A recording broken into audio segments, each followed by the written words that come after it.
My husband was transferred overseas shortly after we got married. Even though I was expecting a new addition to our family, I was left behind. After 9 months had passed, I felt a sharp pain in my abdomen. I barely managed to call an ambulance, but I lost consciousness right there. When I woke up, I found myself lying on a hospital bed.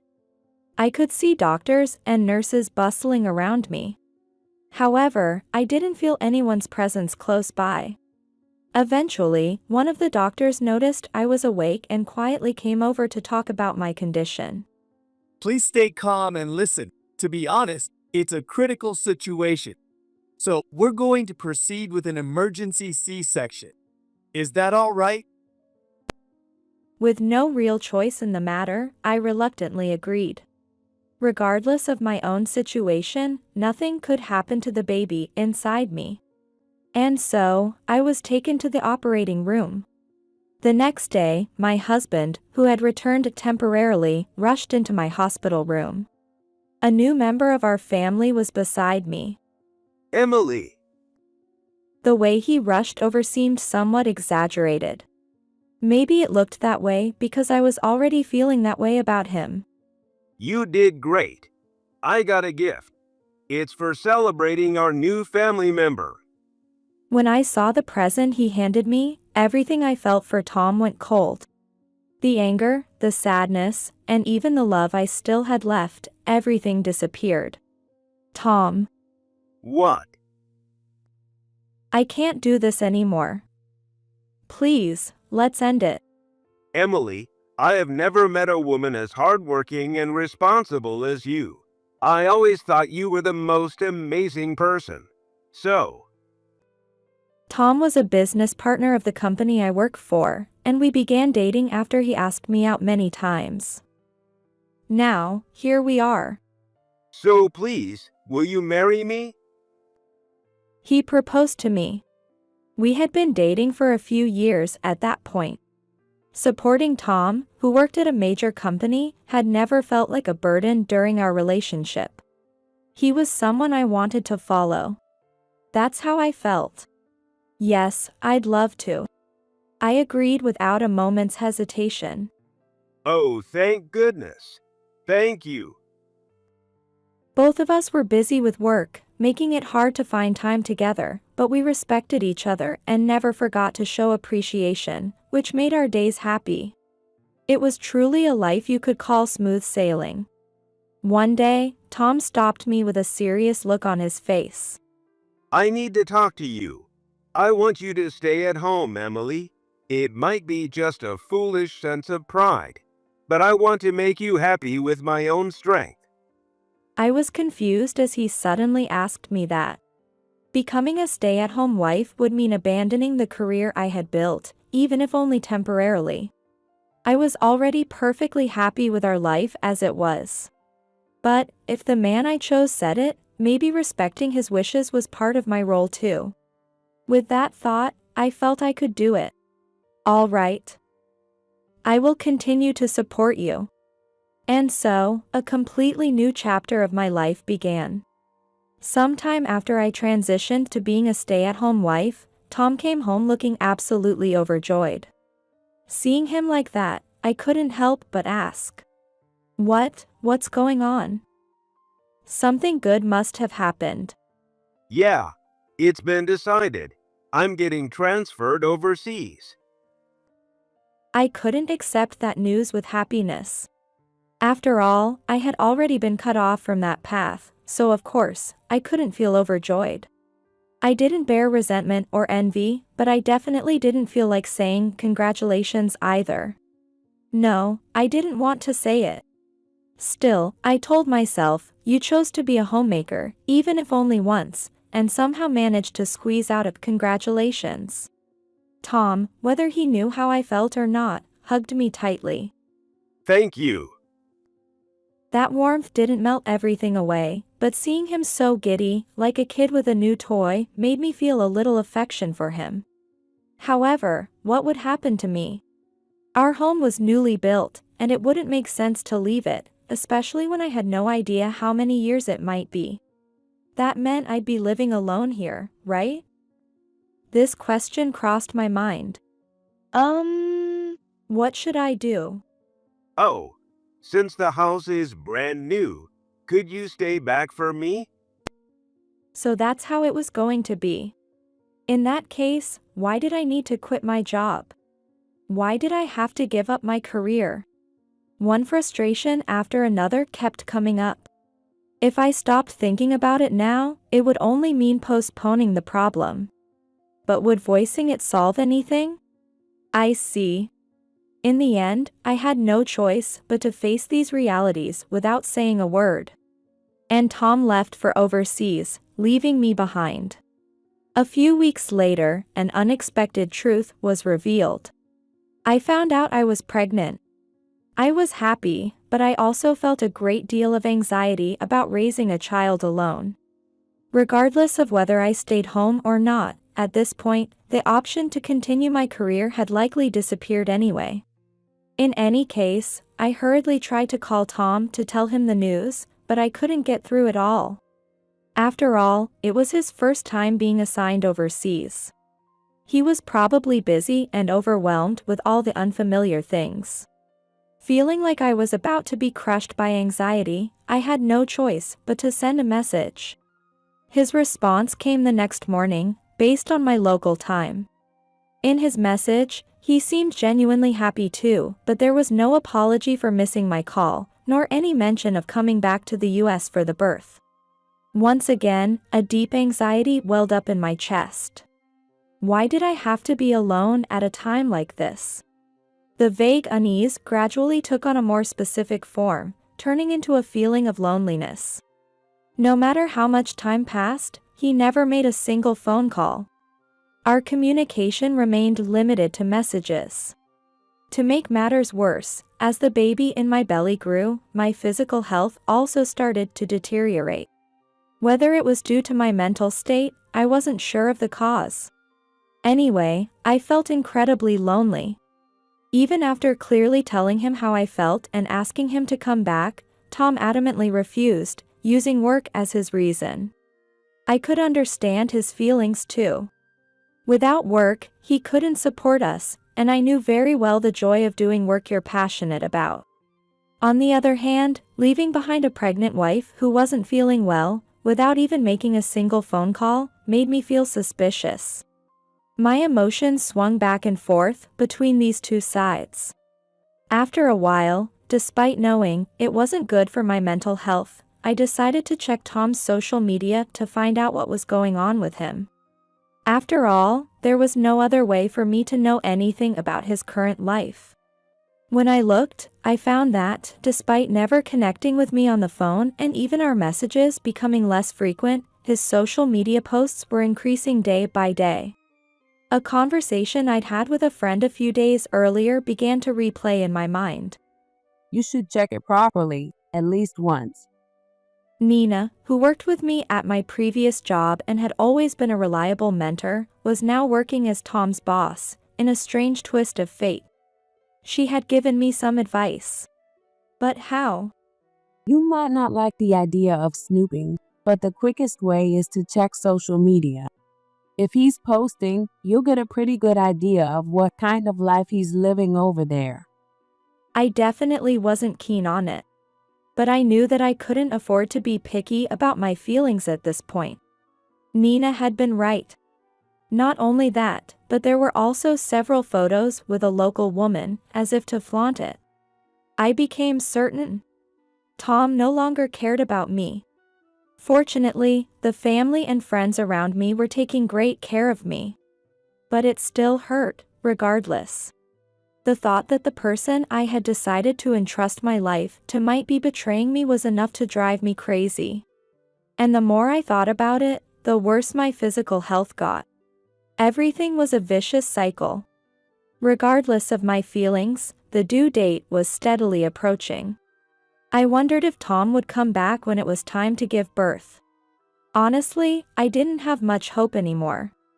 Besides, if he had gotten close to someone else over there, I wouldn't be happy in the slightest if he came back. I felt more and more like I was being cornered. My health kept getting worse, with no signs of recovery. If this continues, we may have to perform an emergency C-section. Please discuss this thoroughly with your family. All right. I knew the doctor meant nothing by those words, but to me, they pierced my heart deeply. However, I couldn't stay silent any longer. Still, I reached out to Tom first. Maybe, deep down, a part of me was still hoping for something. They said I might need an emergency C-section if this keeps up. I sent the message. I wondered what time it was over there. Next, I sent the same message to Nina. She called me right away. The vibrating phone felt incredibly reassuring. Hello? Hey, Emily, are you all right? Not much has changed. I still don't feel well. Oh, by the way, I checked his social media. Oh, and?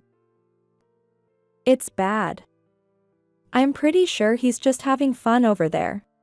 I told her everything as it was. Ugh, that's almost definitely a bad sign. I think so too. I mean, the lack of responses is strange enough. Yeah, if he really cared, he'd reply right away. Though, I guess the time difference could be part of it. Right then, I got a notification that I'd received a message. Oh, it's from Tom. I put my phone on speaker, checked the message, and read it aloud for Nina. I'm really sorry. Things are wrapping up here. At the very least, I'm praying that you and the baby will be safe. That's what he said. After I finished reading, I sighed. Almost at the same time, I thought I heard a sigh from the speaker too. Even at this point, he didn't seem to plan on being there for the birth. Maybe this is the end. It might be. My shoulders slumped. My trust in Tom was shattered. A few days later, I was struck by a sharp pain in my abdomen while at home. The pain felt like my swollen belly was about to burst. I regretted not returning to my parents' house, but it was too late now. Unable to bear the pain, which made it almost impossible for me to walk, I somehow managed to call an ambulance. If only someone were here with me at a time like this. I couldn't help but think that. When the paramedics arrived a few minutes later, I lost consciousness from the intense pain and relief. When I woke up, I found myself lying on a hospital bed. I could see doctors and nurses moving around busily. But I didn't feel anyone's presence nearby. Of course, this is how it ends up, I thought in my still foggy mind. Eventually, one of the doctors noticed I was awake and quietly came over to explain my condition. Please stay calm and listen. To be honest, it's a critical situation. So we're going to proceed with an emergency C-section. Is that all right? It didn't seem like I had any choice, so I reluctantly agreed. No matter what happened to me, nothing must happen to the baby. And so, I was taken to the operating room. When I woke up again, I saw my parents and Nina there. It seemed the hospital had contacted them. Oh, finally, you're awake. How are you feeling? How about the baby? They said the baby was born safely. You can relax now. Thank goodness. You did great. You're already a wonderful mom. No, it's all thanks to the doctors. There was a brief moment of peace. There was no need to worry about anyone. But it truly was just a brief moment. So, where's Tom? I haven't seen him around. I had explained the situation to my mother, but I hadn't told my father. At that time, I didn't want to make a big deal out of it myself. But I knew that once my father found out, things wouldn't stay that way. It was obvious he'd be furious and confront Tom. Apparently, my mother thought the same. She apologized first and then explained everything to my father. Just as expected, my father stormed off in anger. He probably went to smoke a cigarette or something.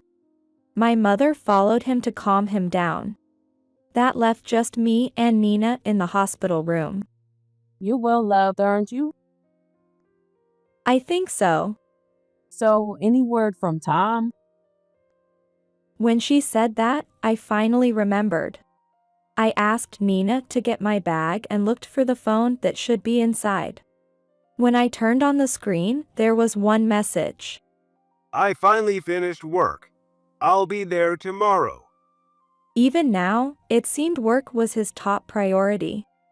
There wasn't a single word for me. At this point, I almost found it refreshing.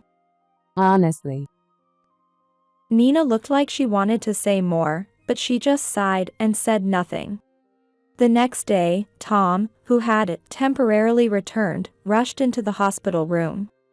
Our new family member was beside me. I hadn't been expecting much from him, but at the beginning, we had talked about naming the baby together, so the baby still didn't have a name. Emily. The way he rushed over seemed somewhat exaggerated. Maybe it looked that way because I was already feeling that way about him. You did great. Oh, I have a gift. I thought it'd be nice to celebrate our new family. Somehow, his tone seemed mechanical and emotionless. Anyway, the gift he pulled out was related to his new project, which had nothing to do with me or the baby. It was a sign of its success. Just as I thought yesterday, family was clearly secondary to him. Work was always number one. If we weren't married and didn't have a child, it wouldn't be a bad way to live. I'd even want to live like that myself. But the situation was different. When I realized what new family meant to him, all my feelings for Tom vanished. The anger, the sadness, and even the faint love I had left disappeared. Tom. What? I can't do this anymore. I want a divorce. What? I've worked so hard. Who did you work so hard for? Yourself, right? You never once considered me. I can't take it anymore. And that wasn't all. Plus, you cheated on me, didn't you? You posted all those photos on social media. Did you really think I wouldn't see them? Then Tom offered a shocking excuse. I was struggling too, being alone overseas. I needed someone to rely on. That's how I managed to stay focused on work. So what? Just because I was lonely here in the US, I should be okay with you cheating? I was lonely, I was struggling, and I tried to reach out to you so many times. But you rejected me every single time. I continued. And building a house is no excuse to leave me behind. I can't understand anything you've done. Just let's get divorced. After I was discharged from the hospital, I pursued legal action for infidelity and demanded compensation through a lawyer. Ironically, that was when Tom started bombarding me with messages. I couldn't help but think, if only he'd kept in touch this diligently from the start, things might have turned out differently. Wait, Emily, are you serious? I told you. If you can't even properly take care of your own wife, how can I trust you with a child too? So, what did I do wrong? He didn't understand the essence of the issue. He didn't understand the point I was trying to make. I'm saying this because you did nothing. Did you ever do anything for me? Not even a single phone call. I was thinking of you and the baby. It seemed he genuinely believed his actions were right. Otherwise, he wouldn't be saying something like this. In fact, he hadn't apologized even once. As a result, I was able to proceed in a way that was largely favorable to me, including the division of assets after the divorce. Additionally, I gained full custody of our child, leading to an outcome I could mostly be satisfied with. The only thing that still didn't sit right with me was the fact that Tom had betrayed me, although there's no point in regretting it. That was the one thing that still pricked my heart like a small needle. However, Tom also paid a heavy price for what happened this time. I took care of things on my end. There's no way I'd let him get away with it. Thank you. I'm sorry for causing you so much trouble. It's all right. I don't care about some big company project or whatever. My old friends are more important to me. Besides, there are other people who can handle it. All of Tom's infidelity had been reported to his direct superior, Nina, through me. Nina, disapproving of his behavior, used her authority to remove Tom from that big project, and he no longer needed to return overseas. Still, if you asked whether there was a place for him here in the US, the answer, unfortunately, wasn't so simple. Rumors started circulating around Tom, who had been removed from the major project, and it seemed he was now feeling quite out of place even at work. So, what's Tom doing now? At the company, there's all sorts of talk. I tried to stop it, but if I get too involved, it could make things worse. That's for the best. He brought it on himself. From his perspective, those rumors had grown far beyond the truth, but this was something of his own making. Well, in the end, it looks like he's planning to quit. I guess he can't handle the environment anymore. At this point, I almost felt a bit sorry for him, but everything was just the consequence of his actions. He lost the job he loved, and even though he never paid much attention to it, he also lost his family. Both professionally and personally, he must be at rock bottom now. It's too late for regrets now. He had plenty of chances. Emily, please, forgive me. For a while after that, Tom kept calling me and even showed up at my house, practically begging. But I wasn't the kind of person who would be swayed by that. The time when that would have worked had long passed. I've said this many times already. It's too late. For everything. Besides, I haven't even heard a single apology from you yet. Even setting aside how you abandoned me, trying to justify cheating is just unbelievable. Okay, I'm sorry. Look, I really mean it. He finally apologized after I called him out. But even that seemed like nothing more than a performance to me. And I was sure it was. The person I had trusted, even for a moment, to rely on and entrust my life to, now looked so utterly pathetic. Do you really think apologizing after everything is over will make it all right? If you keep following me around, I'm going to call the police. Since then, Tom completely disappeared, and all communication from him ceased. After the chaos settled down, I was finally able to name my newborn son. Thomas Jr. That's his name.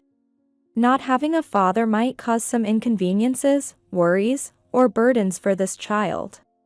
But I swore firmly that I would protect him no matter what. Fortunately, I have a lot of people around me who are here to support me. My parents, other relatives, and Nina are all among them. My parents absolutely adore Thomas Jr., and they come to my house almost every week to help out in any way they can. Even my father, who was so furious back then, has completely become a doting grandfather, with all his old sternness seemingly gone. As for my mother, she watches over him with the same loving expression she's always had. That aside, Thomas Jr. especially seems to be fond of Nina. Sometimes I think he might even be more attached to her than to my parents. It makes me so happy to be adored by such a cute kid. Nina smiled widely. And then, in the next moment, she looked at me seriously, staring right into my eyes. Hey, why don't we work together again? Her sudden words made me doubt my ears. Wait, what do you mean all of a sudden? Well, I'm still planning it, but I'm thinking about starting my own company. So I was wondering if you'd want to work there with me. It was just like Nina to come up with something like that. She's the kind of person who's always looking for something new. I'm sure she's already built up a decent record at her current job. Oh, of course, I'm not saying right now. Maybe after Thomas Jr. gets a little older. You'll have to raise him on your own from now on, right? Even though you got some compensation, it won't last forever. She paused for a moment and then continued. Besides, don't you feel like you haven't worked enough yet? She hit the nail on the head. Now that I was free, I wanted to work again eventually. We've known each other for a long time, and I'll make sure you get a good position. So, what do you think? Not a bad offer, right? It was indeed an offer I couldn't have wished for more. I answered immediately. I'd love to. I never dreamed I'd get to work with you again. That's a good answer. I feel better knowing you're on board. Finding someone from scratch is tough. Nina's serious gaze was replaced by a bright, cheerful smile. But for now, stay by your son's side. Like I said earlier, this isn't something that'll happen right away. Once we get everything prepared, it'll probably take a few years. By then, Thomas Jr. will have grown a lot. I feel like I'm always relying on you. Not at all. We help each other, right? Then, I'll have to work hard to repay you for all you've done so far. Oh, I haven't seen you smile like that in a while. I realized it myself when she said it. I wondered when was the last time I had smiled. This past year had been full of hardships, and I had completely forgotten how to smile. Well, that's how it is. Looking forward to working with you, Emily. Yes, I'm looking forward to it too. And so, a few years passed with the help of many people. I decided to sell the new house, which I had no special attachment to, and moved back in with my parents with the money from the sale. My parents were happy to accept my decision. Next year, Thomas Jr. will start elementary school. One day, just as we got back from shopping, the phone rang as if on cue. It was Nina. Hey, how are you? Are you free right now? Yes, I'm free. What's up? We're starting the company. Oh, you're finally doing it. Yep. So, I wanted to schedule a meeting with you and thought I'd reach out. When are you available? I opened my planner for the first time in a while. Seeing the blank pages that would soon be filled made it all feel real, and I felt so happy. I'm available anytime. All right, then let's do it next Monday. I'll come over to your place, so just relax. Got it. I'll be waiting. I felt my heart flutter with excitement for the new future that was about to begin. Just thinking about being able to work again thrilled me, and working with Nina felt like a dream. You look happy, Mom. Yeah. I'm very happy. Smiling, I patted Thomas Jr.'s head, and he smiled back at me, his face beaming. I promised myself that I would raise Thomas Jr. with my own strength. That evening, I swore that